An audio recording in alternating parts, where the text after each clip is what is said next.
আমার জুতো হলে তো ভালো লাগছে, আমার বন্ধু হলে কিনতে পারবি কিনা তা ঠিক নাই, যাই দেখে আসবে। ঠিক আছে সুদীপ, নতুন চপ্পল কিনেছি নাকি? হ্যাঁ রে, আমি নতুন চপ্পল কিনলাম, তুই পারবি কিনতে? আচ্ছা কোনো ব্যাপার হলো চপ্পল কিনার, তোর বাপ বড় লোক, বড় বড় ব্যাপার। হাট পাঠা, আমার বাপ তো কত তেলাতে আছে, তারপরে কিনে দিয়েছে। হ্যাঁ পাগলা চোদা ঠিকই তো বলছে। তোরা কি করে বুঝবি আমার কষ্টটা?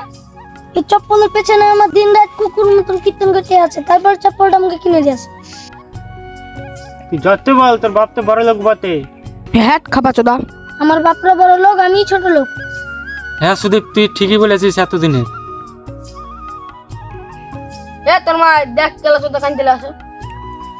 হাট বাড়া, কানবো কেন বে, আমি ঘাম মিশছি। হ্যাঁ সুমন্ত, তোর বাপের টাকা কত উড়াবি রে? বলো কি বলছিস রে? আমার নিজের টাকা উড়াছি। যে সে টাকা উড়াইছে আর তুই বড় লোকের ছেলে হ্যাঁ চাপল পরে ঘুরে পাইছিস। চপ্পল রবট বলা চপ্পল, স্কুলের চপ্পল না, এটা রবট বলা চপ্পল। তোর বাবার মতন আমার বাপ বড় লোক হলে আমিও দেখে দিতাম। কি দেখবি, আমার গেঞ্জি দেখবি? পাঁচু দাদা, আমার বাপ তো বড় লোক, আমার একটা সাদের ছেলে। কালকে তোদেরকে চাকা বলা জুতা কিনে দেখাবো। তাহলে বাড়ি চলে এলাম। ঠিক আছে বল।